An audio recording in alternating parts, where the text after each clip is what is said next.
Okay. Good evening, everyone. So today we are going to start the chapter solution with next lecture. That is lecture number 2. Lecture number 1 में मैंने कहाँ तक पूरा किया था आपको? Lecture number 1 में मैंने पूरा किया था परसेंटेज वॉल्यूम बाय वॉल्यूम तक पूरा हुआ था हमारा. अब हम जा रहे हैं शुरू करने. आपको जो थर्ड है दैट इज योर मोलैरिटी. क्या शुरू करेंगे हम? मोलैरिटी.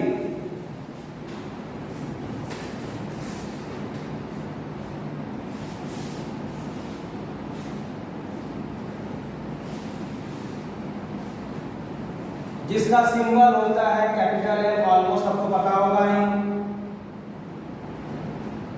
जो इसका यूनिट होता है वो क्या हो जाएगा? इसका यूनिट मोल पर लीटर.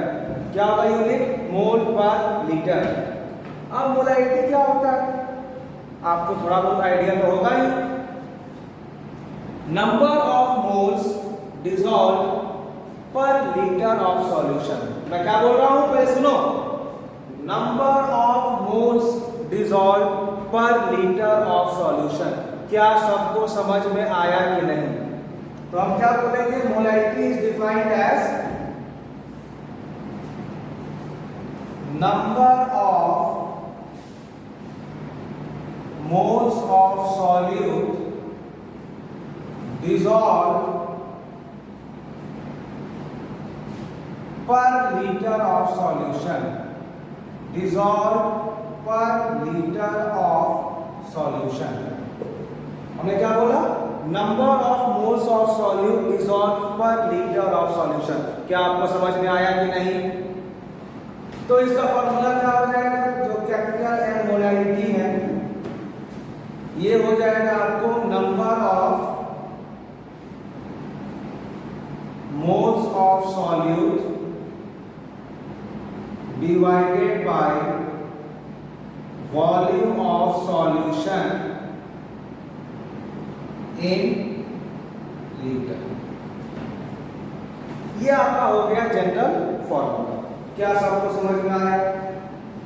अब क्या होता है कभी कभी कि एग्जाम वाला आपको थोड़ा बहुत ट्विस्ट करेगा ही. कभी मोल्स का वेट दे देगा और उसका सॉल्यूट का वेट तो दिया, साथ में उसका नाम भी दे दिया. तो आपको पहले इसमें क्या करना पड़ेगा? मोल्स निकालना पड़ेगा. कभी कभी क्या करेगा? वॉल्यूम दे देगा ml में. यहाँ किसमें पूछा गया है? लीटर में. तो आप क्या करोगे? आपको फिर इसको डिवाइड करना पड़ेगा 1000 से. तो क्या हो जाएगा? फिर हमारा जो वॉल्यूम होगा वो किसमें हो जाएगा? लीटर में होगा. तो इसको हम मॉडिफाई करके ऐसे भी लिख सकते हैं. क्या? Wait of solute divided by molecular weight of solute into volume of solution in ml divided by 1000. इससे भी आप मोलैरिटी निकाल सकते हो. क्लियर ये? चलो अब मैं आपको समझाने के लिए एक सिंपल क्वेश्चन दे रहा हूं. तो सब लोग पहले क्वेश्चन लिखिए. क्वेश्चन क्या है? साथ में जब भी आप पढ़ रहे हैं अपने पेन और पेपर पर नोट्स जरूर पढ़ के बनाते रहिए ताकि आपको जब अच्छा लगे तो आप इसको एक बार रिवाइज कर सकते हैं. चलिए इस पर मैं आपको एक क्वेश्चन करवाता हूं. सब लोग क्वेश्चन लिखिए. एक तो सारे लोग क्वेश्चन लिखिए. क्या क्वेश्चन होगा? क्वेश्चन लिखिए. 30 gram of urea 30 gram of urea is dissolved in 30 gram of urea is dissolved इन. हमने क्या बोला? 30 gram of urea is dissolved in 30 gram of urea is dissolved in sufficient water to produce 2 liter of solution. Is dissolved in sufficient water to produce 2 liter of solution. हमने क्या बोला? 30 gram of urea is dissolved in sufficient water to produce 2 litre of solution. Question लिखो, calculate, right the question, calculate percentage weight by volume. Number A is you have to calculate percentage weight by volume. Number B is you have to calculate molarity.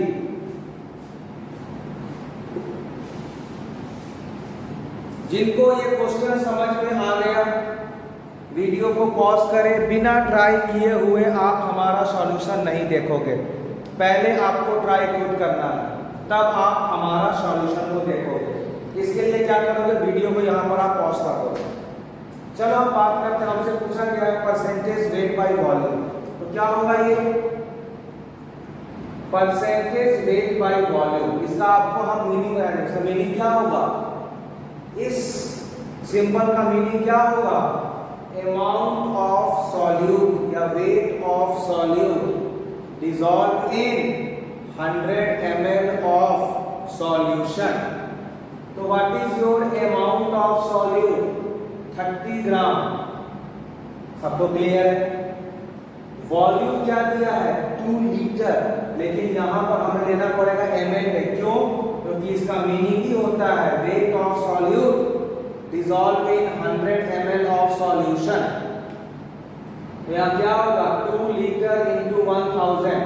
अब यहां पर symbol दिया है percentage, तो this will be out of 100. 1 2 3 1 2 3.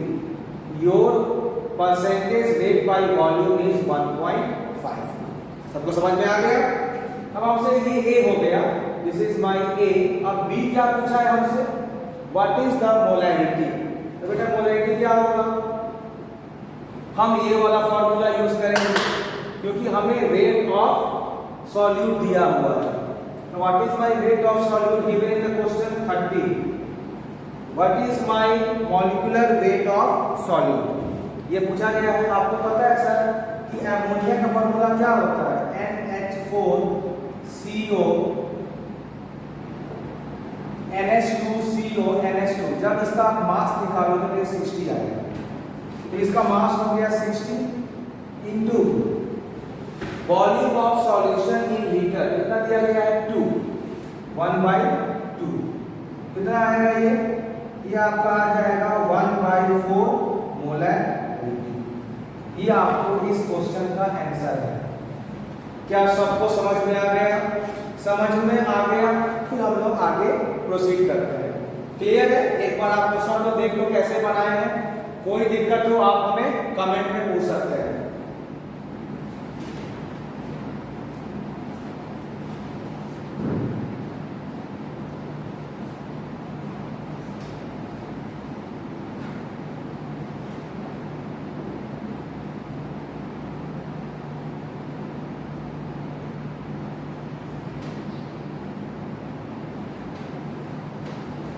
चलिए, जो हम next पढ़ेंगे वो हमारा रहेगा परसेंटेज बाय मास.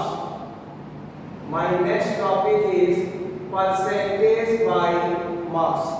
क्या हमने बोला? Percentage by mass. इसका मीनिंग क्या होता है?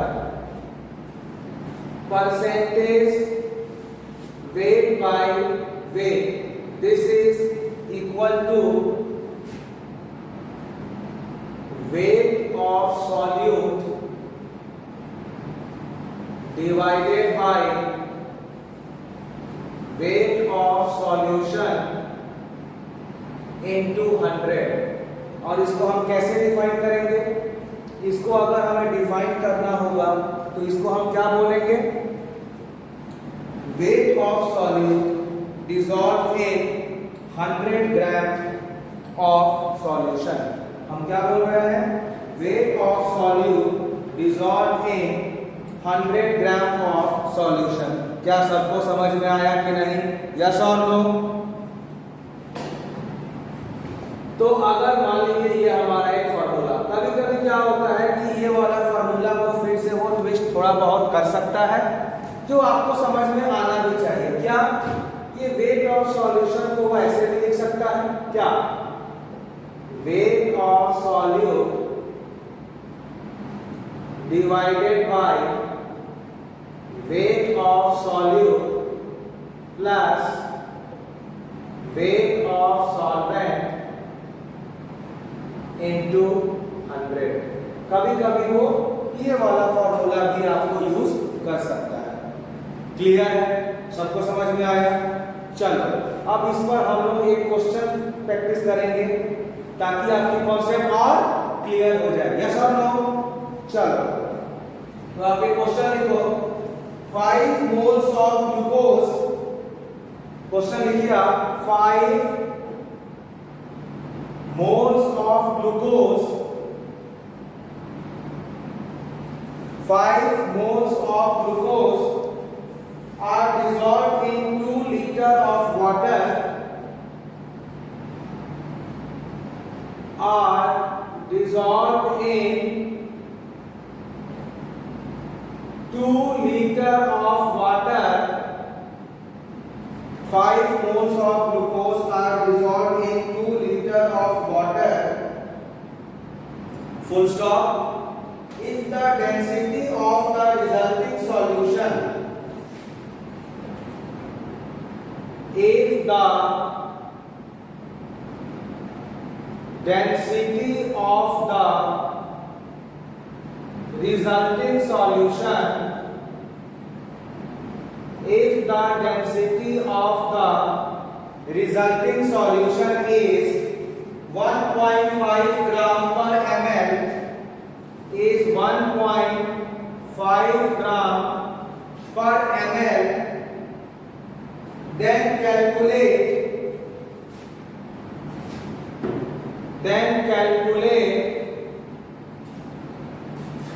percentage weight by weight, percentage weight by volume and molarity।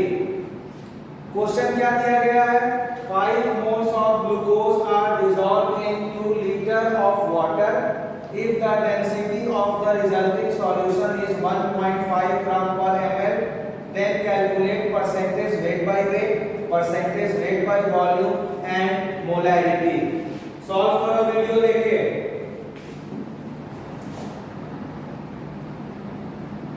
चलो अब मैं इसका सॉल्व करता हूं। क्या दिया है क्वेश्चन? ये पहले जो क्वेश्चन में गिवन है पहले वो हम लिख लेते हैं। हमें क्या दिया गया है?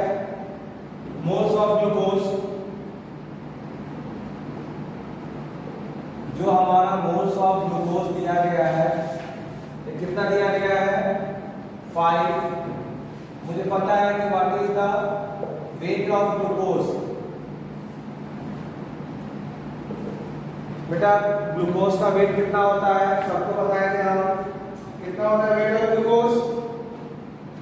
पहले फॉर्मूला चाहिए, इसका होता है C6H12O6। ये आपको आता है 180 ग्राम। और क्या दिया है हमें? हमें दिया हुआ है डेंसिटी, वॉल्यूम सब। आते हैं पहला क्वेश्चन में। पहला हमें क्या सॉल्व करना है? Percentage of weight by wait पूछा है, तो क्या होगा? Wait of solute bye 100 gram of solution. तो वेट ऑफ सॉल्यूट पहले हम निकालते हैं। मुझे पता है कि वेट ऑफ सॉल्यूट होता है 180 ग्राम, लेकिन कितने मोल के लिए? 1 मोल के लिए। कितना मोल दिया है? 5 मोल। तो इसको हम 5 से मल्टीप्लाई करेंगे तो ये हमारा आ जाएगा wait of solute divided by, यहाँ क्या होगा? Weight of solvent. अब हमें ये निकालना पड़ेगा। मुझे पता है क्या बेटा कि डेंसिटी बराबर क्या होता है? Mass by volume. यानी हमें जब मास निकालना पड़ेगा तो क्या करेंगे? Density into volume. क्वेश्चन में क्या दिया है? डेंसिटी हाँ दिया है। कितना? 1.5 ग्राम पर ml। क्या वॉल्यूम दिया है? हाँ दिया है। कितना? Volume is given as 2 litre. तो इसको आपको कन्वर्ट करना पड़ेगा ml में। कितना हो जाएगा? 2000। जब आप इसको मल्टीप्लाई करें कितना आएगा? 15 3000 ग्राम आएगा।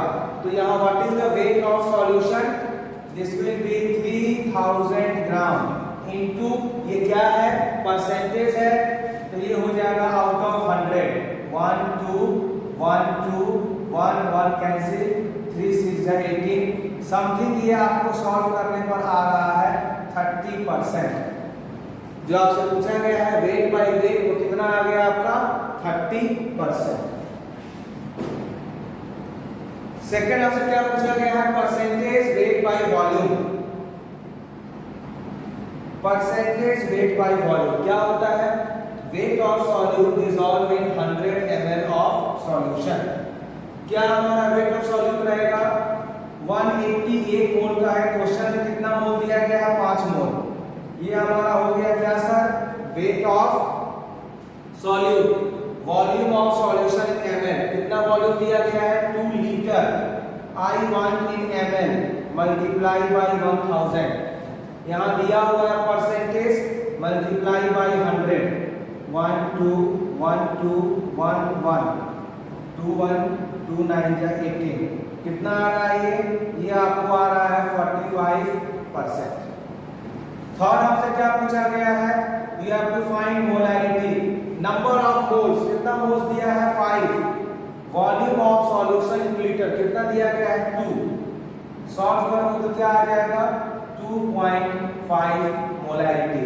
क्या सबका आंसर मैच किया कि नहीं किया, चलो एक बार देख के समझ लो आप। अब देखो बेटा ये तो आप इस तरह सॉल्व कर लोगे अपने बोर्ड लेवल में, कभी कभी टाइम बचाने के लिए हम ट्रिक्स का भी फॉलो करेंगे। तुम्हारा ट्रिक्स क्या रहेगा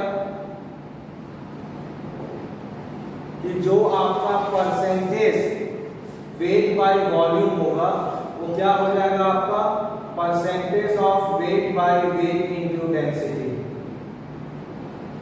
ये आपका एक फॉर्मूला है कि आप कोई एक भी निकाल लेना, बाकी दूसरे को मल्टीप्लाई कर दो डेंसिटी से, दोनों निकल जाएगा। जैसे मान लो मैं इस क्वेश्चन की बात करता हूं, अगर हमें परसेंटेज वेट बाय वॉल्यूम निकालना है तो परसेंटेज वेट बाय वेट कोई केवल एक ही सॉल्व करना है, कितना आया है 30%, multiply by density of solution कितना था 1.2 1.5 था मेरे पास है, तो कितना आ जाएगा 45%।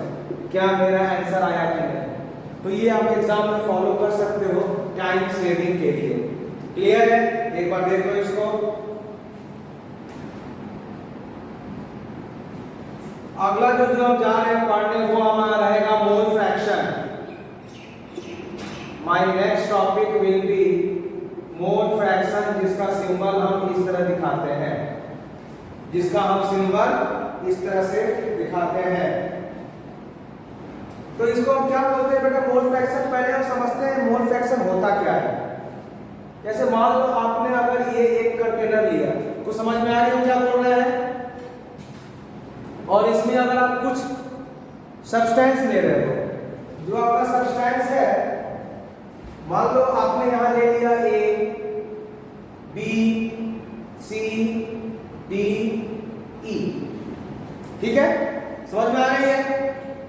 हम एज्यूम करते हैं कि जो मेरा ए का मोल है, हम एज्यूम किए जो हमारा ए का मोल है वो है एन ऑफ ए, जो हमारा बी का मोल है वो है एन ऑफ बी, जो हमारा सी का मोल है वो है एन ऑफ सी, जो डी का मोल है वो है एन ऑफ डी, और जो ई का मोल है वो है एन ऑफ ई।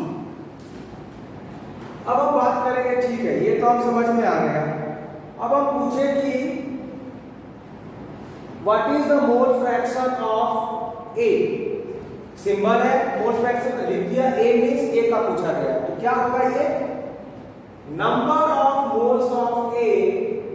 हम क्या बोले बेटा, number of moles of A by total number of moles, यानी Na plus Nb plus Nc plus Nd plus Ne। ये हो गया कब, जब आपसे पूछा गया कि ए का क्या है। क्या कुछ समझ में आया कि नहीं आपको?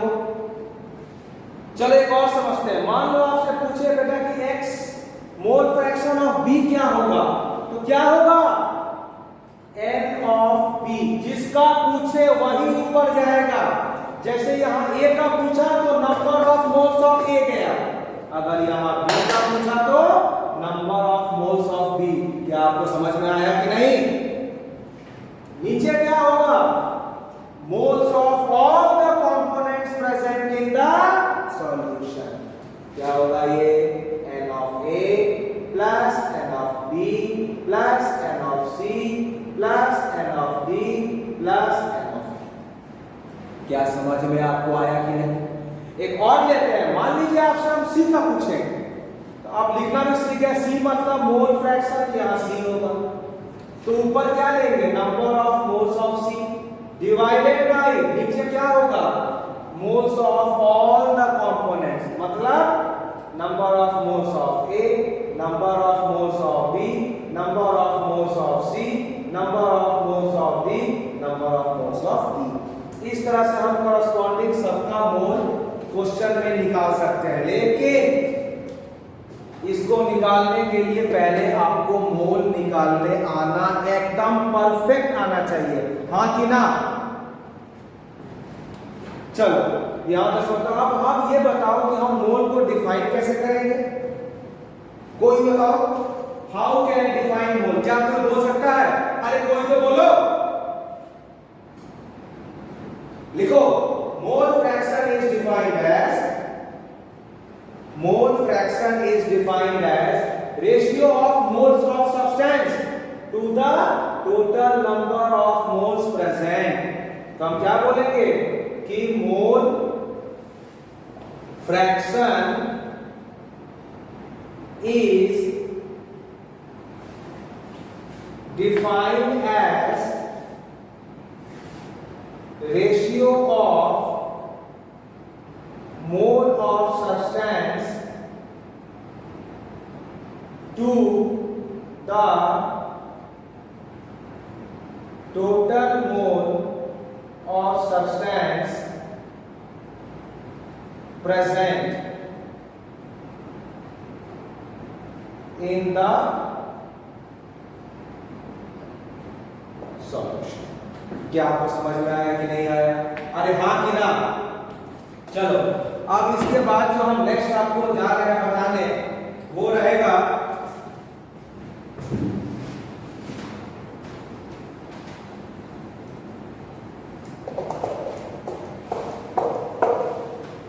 अब देखो बेटा, मैं जब जब यहाँ फ्रैक्शन है तो आउट ऑफ 100, तो मोल फ्रैक्शन है तो आउट ऑफ 1 होगा, यानी जो हमारा summation of mole fraction in component ये हमेशा 1 होता है।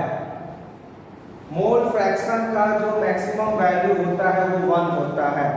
अब ये वाला लॉजिक आपको मैं एक चीज बताने जा रहा हूं। सपोज मान लीजिए ये हमारा एक कंटेनर में एक सॉल्यूशन है जिसमें A भी है, B भी है, C भी है, ठीक है। अब आपसे अगर वो पूछता है कि हमें मोल फ्रैक्शन ऑफ A निकालना है तो आप क्या करोगे, number of moles of A divided by number of moles of A, number of moles of B, number of moles of C। इसको फॉलो कर सकते हो। अगर वो आपसे पूछे number of moles of B कितना होगा, क्या होगा, number of moles of B bye number of moles of A, number of moles of B, number of moles of C। अगर आपसे पूछे मोल फ्रैक्शन ऑफ C क्या होगा तो क्या बोलोगे, number of moles of C bye number of moles of A, number of moles of B, number of moles of C। लेकिन इसमें हमें इतना टाइम वेस्ट करने की क्या जरूरत है, जब वैल्यू होता है 1, यानी सॉल्यूशन में जितना कंपोनेंट दिया है एक कम का निकालो। जैसे यहाँ A B C दिया है ना, आप A B का निकाल लोगे और जो C का होगा मोल फ्रैक्शन ऑफ C, ये क्या हो जाएगा, मोल फ्रैक्शन का मैक्सिमम वैल्यू 1 होता है तो क्या हो जाएगा 1 minus mole fraction of A plus mole fraction of B। ये 3 के लिए है।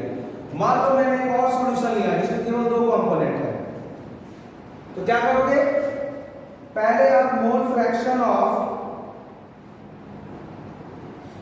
y निकाल लो तो क्या होगा, mole fraction of moles of y by moles of x plus moles of y। और आपको मोल फ्रैक्शन ऑफ x निकालना है तो क्या तो क्या होगा, आप ये भी फॉलो कर सकते हो, moles of x by moles of x plus moles of y। और हमने क्या बोला, जितना कंपोनेंट है एक कम निकालने का, 3 कंपोनेंट है 2 का निकालो फिर 1 से कर दो माइनस, 2 कंपोनेंट है एक को निकालो, एक को क्या करोगे 1 minus mole fraction of y। क्या आपको समझ में आया कि नहीं? चलो एक और एग्जांपल लेके हम समझते हैं।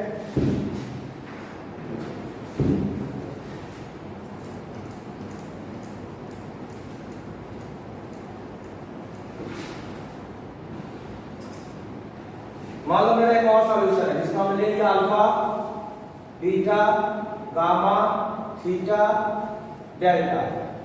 तो क्या करेंगे, मोल फ्रैक्शन ऑफ अल्फा निकालना पड़ेगा, मोल फ्रैक्शन ऑफ बीटा निकालना पड़ेगा, मोल fraction of gamma, mole fraction of theta.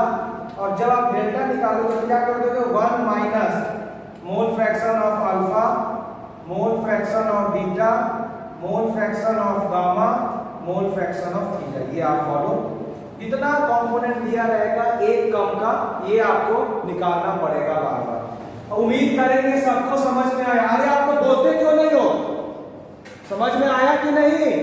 चलो आगे बढ़ते हैं। एक क्वेश्चन लेंगे आपको समझने के लिए, क्लियर है? चलो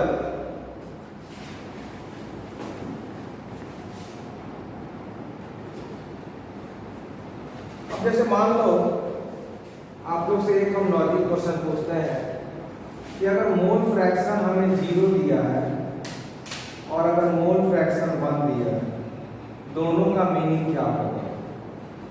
एक बार मान लो आपको मोल फ्रैक्शन 0 दिया है और एक बार आपको अगर मोल फ्रैक्शन 1 दिया है, दोनों का मीनिंग क्या है? देखो हमें पता है कि मोल फ्रैक्शन का मैक्सिमम वैल्यू 1 होता है, अरे होता है कि नहीं? तो अगर 1 दिया है तो केवल एक ही सब्सटेंस है, और अगर 0 दिया है तो वो सब्सटेंस एब्सेंट है। तो अगर आपको मोल फ्रैक्शन 1 दिया है तो आप क्या बोलोगे, एक सब्सटेंस है तो आप बोल सकते हो कि सब्सटेंस इज प्योर। अगर मोल फ्रैक्शन 0 दिया है तो क्या बोलोगे कि that substance is not present. वही बात है, अगर मोल फ्रैक्शन 0 दिया है तो आप क्या बोलोगे, सब्सटेंस इज एब्सेंट। क्या बोलोगे आप, सब्सटेंस इज एब्सेंट। और अगर मोल फ्रैक्शन 1 दिया है तो क्या बोलोगे कि only one substance is present, substance is present. 1 means only 1 है, मींस आई कैन सो से substance is present in the pure form. क्या हो गया, substance is present in the pure form. तो ये कभी कभी वो लोग आपसे पूछ सकते हैं। हम उम्मीद करें कि आप लोग इसको एग्जाम में जब कभी क्वेश्चन आए आप लोग सॉल्व करके ही आना है।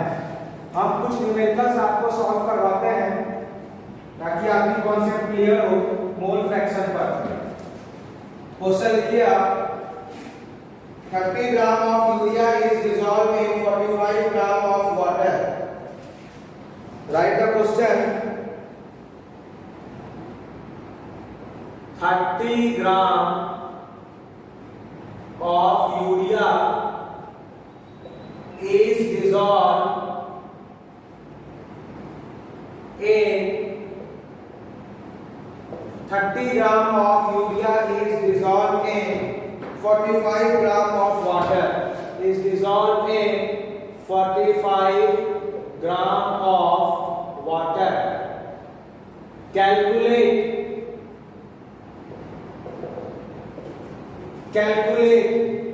क्या क्या करना पड़ेगा आपको? Number 1 percentage weight by wait, number 2 mole fraction of urea, number 3 mole fraction of water. ये 3 क्वेश्चन आपको बनाना है। पहले आप वीडियो पॉज करो, सॉल्व करो, उसके बाद आप मेरा सॉल्यूशन देखना।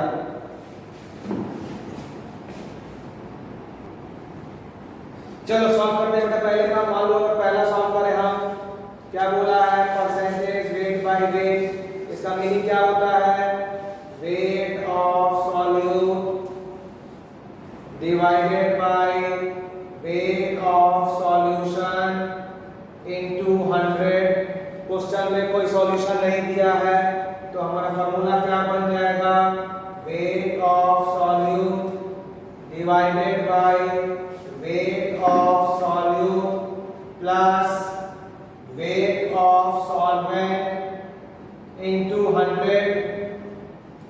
What is my weight of solute, दोनों में जिसका मास कम है वही सॉल्यूट बनेगा 30 by weight of solute 30 plus what is the mass of solvent 45 gram, this whole into 100. Whatever you are going to get the answer, this is your percentage weight by weight. अब दूसरा क्या पूछा गया है, mole fraction of urea and mole fraction of water.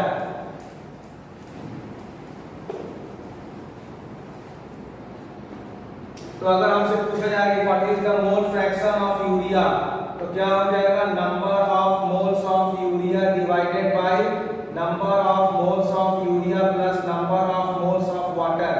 Moles क्या, urea दिया है 30 gram, इसका वेट होता है 60 gram, by number of moles of urea 30 60 plus water का वेट दिया है 45, मास होता है 18। ये जब सॉल्व करोगे तो क्या आ जाएगा, मोल फ्रैक्शन ऑफ यूरिया।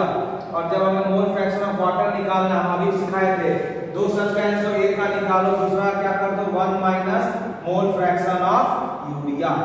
क्या समझ में आया? चलो इसके बाद से हम कंटिन्यू करेंगे नेक्स्ट लेक्चर